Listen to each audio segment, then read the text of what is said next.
Hi guys, it's Tara and welcome back to Crafting with Curly Cues. Today I have a design project for Gerda Steiner Designs to share with you guys, doing a few different galaxy backgrounds with watercolors. So to start, I am going to stamp some images on some Tim Holtz watercolor cardstock paper. I am using the adorable Alien Invasion and Blast Off stamp sets. I think these stamp sets go together so great, and if you have them both, you can just do any kind of space scene. I think it's fabulous. Sorry about the funky shadows there. I did this before I went to work this morning, and I could not figure out what was causing that shadow, and I only had like 10 minutes before I had to be out the door, so I was like, you know what, I'm just going to leave it. It'll be fine. Apparently the morning light in my craft room is coming in at the wrong angle to do videos, but anyway, so I'm using some VersaFine Black Onyx pigment ink, just because that is going to be a waterproof ink, and so later when I do my watercoloring, it's not going to smear at all. So the reason I wanted to do this before I left for work is that I am now going to use some of this Molotow masking fluid, and this is the first time I've ever used this. And I am going to cover up these little images because I want to be able to watercolor around them. And I wanted to do this before I went to work so that I had plenty of time to dry before I came home and finished the rest of my cards. So this is my first time using this. I would say the big thing is make sure that the bubbles get popped, because when they pop, they leave like a white space. And so you would totally get color in those little tiny white holes if you didn't go back and like refill the spots where the bubbles popped, which is like what I'm doing right here. So I filled all of those in, and then I let those dry while I was at work. So I mean, we're talking like 10 hours. It probably doesn't need to dry that long, but I just happened to be able to do that. So that's what I did.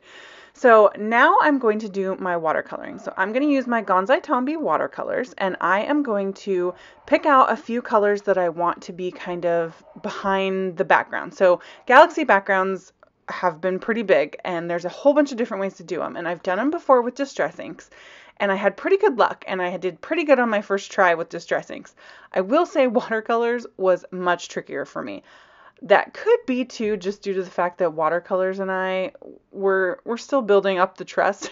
Like I love them. I'm just still learning how to use them properly and how to really get a feel for them and how to be okay with the fact that they don't necessarily do exactly what I want them to all the time, because they're watercolors and they're freeform, and that's totally fine, but I'm just, I'm learning. So as you can see, I first wet my entire background with just some plain clear water, and then I came through with these three colors I kind of picked out. And you could use any colors you want in the background. These were the ones that I liked, so I went with them. And I just added some color, dropped it on top of that clear water that I had put down. So now that I have my first layer, I'm going to hit that with my heat tool so that when I layer my black on top, everything is dry, so it layers on top rather than mixing in together. So the Gonzai Tombi watercolors are pretty thick and opaque. So this black went on like a lot more black than I anticipated. Like I was thinking watercolor, like I'm gonna have to put a couple black layers on before it really gets black. No, it went on like black. So as you can see, I came in with a paper towel and I kind of got rid of some of the like chunks of color. So because I want to be able to see that color coming through the background, and I didn't feel like I was able to with that first round. So I'm kind of putting on a bunch of black in one spot and then kind of putting more water on my brush and blending it out from there. Again, this is totally experimental, and you'll see as I progress through, I'm going to show you guys all three of these, that I personally feel like I get better at it. So it's just practice makes perfect. I think that my third one is definitely the one that I like the best for what I enjoy for a galaxy background. This one doesn't look bad by any means, but I feel like it's just a lot more muted than I was going for. So I did decide to use my distress sprayer and spritz some water over the top of this so that when I pick that up with my paper towel, some of that black lifts a little bit and you get a little bit more of that color underneath. So I thought that this helped a lot. Like this made me like this one a lot more. So I should have waited, because you'll see later some of the other steps that I do, but I just couldn't handle it. I had to see how this masking fluid came off. And so I'm just gently using my finger and rubbing it off. It came off with no problem. It didn't pill my paper at all. And it left really good, nice lines there. I did get a little bit of black on my finger, so just be careful before you take this off that you don't have anything on your fingers, because then it got on my image there. But the way that I fixed that, because it was watercolor on my finger, is I just added some more clear water, and then I was able to just kind of get that to lift up, and then I very gently used just a fine grained sand eraser just to get that top layer that was a little bit marred off there. So just a couple tricks for fixing that if you have a watercolor faux pas there. So now I'm going to move on to the second one. So this is a little alien dude. I just love him. I think he's so stinking cute. I'm doing the same concept. I just put down that clean water, and now I'm going to go in and add some of my extra colors here. So the reason that I thought I would leave all three of these in here for you guys is just so you could kind of see the progression of how I'm learning and adjusting as I figure out this technique, because it is so new to me, and I don't know if that's helpful for you guys, but there are definitely times where I'm watching videos where I'm kind of like, man, I wish I could have seen how you did that in the first place, because, you know, people will say this is my like fifth one or something and it took me a while to figure it out. Well, I need to know how to figure it out, right?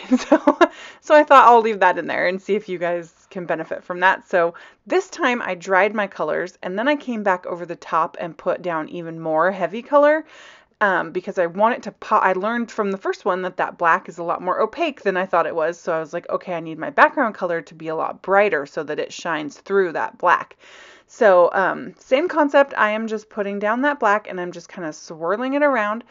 I do go a little thicker than I wanted to, but you can already see that background colors are popping through the black a lot better. And when you dry the black, you'll notice that it dulls down quite a bit, and you can see those colors coming through the back. So then when I do my distress sprayer on this one, and I waited a little bit longer and let the water really reactivate that black on top, you go in and then you could see some of those colors coming through underneath. So I thought that was pretty cool. When I'm using my heat tool, I'm trying to avoid putting a lot of direct heat right on top of that masking fluid, just because I don't know what that will do to it, and I'm trying to avoid that. So the thing I did differently on this one is I skipped the step where I put the clear water down first, because I was like, you know what? All that does is dilute my background colors. I want really strong background colors, so I'm just going to skip that step altogether. So I just put a little bit of water on my brush, went straight into the pan of color, and went directly onto the paper with this one. And already you can see that I'm getting way stronger color in those backgrounds, and that was totally what I wanted. So I didn't even have to do a second layer of the green and the purple, because I thought that it was already enough color for what I was going for. So I just put a little bit more of that red, and now I'm going to go on with the black. And then something I do different on this one too is I leave spots where I don't put any black, like I'm intentionally letting that color shine through.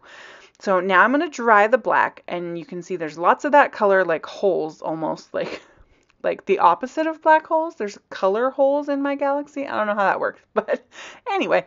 So now my brush just has a little bit of water. It's just a little bit damp. So I'm pulling the black ink the paint, the black paint that's already on there, and just pulling it over some of those spots that I left with the color holes there, and dimming those down just a smidge.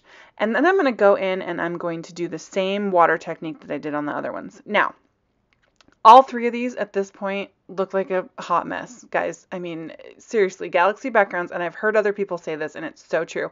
There's something that just doesn't look good until all of a sudden it does.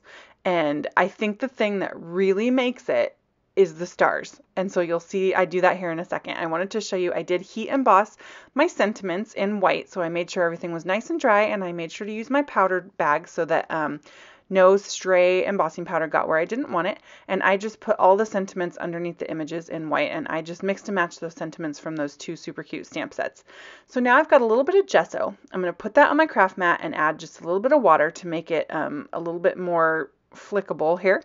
And this is where I probably should have left that masking fluid on this little guy so that I didn't get any of these white dots on him, but oh well, it's totally fine. That's why I didn't take the masking fluid off these other ones yet. So you can see when you add the stars, that to me is when it really comes to life and becomes a galaxy background. And so I just personally like this rocket ship one the best. I like the kind of bright colors. I like the fact that you can see like watercolor edges. I don't know, I just like it. And then the little alien dude, I like that one too. I think probably the little alien flying the ship is my least favorite, but it's also my first one. So, you know, you got to practice to get better. So now I'm just removing the rest of the masking fluid. If you get a spot that doesn't want to come off, I'm just using an adhesive eraser there, and it works perfectly. So I am leaving all these images black and white. This is something that I saw Heather over at Houses Built of Cards, and I've linked to her on my blog. So if you're interested in her blog, make sure you check that out. She's been doing this with distress blending in the background, and I think it looks so incredibly cool, so I wanted to try it. So to build my cards, I just put some, I did a whole bunch of die cutting with some stitched rectangle dies, and then I put a nice pattern paper on top of my card base, and then I'm just offsetting some black cardstock to create a little bit of shadow. And then off camera, I did adhere a little bit of Pretty Pink Posh iridescent stars onto these, so you can see a nice close-up of all the cards there. So really the star of the show are those galaxy backgrounds. So thank you guys so much for watching. All the supplies are going to be listed below and over at my blog. If you enjoyed this video, please hit subscribe and leave me a comment. I absolutely love to hear from you guys. Check out the description box below for more crafty inspiration and to join me on Facebook, Pinterest, and Instagram. Thanks guys. Bye.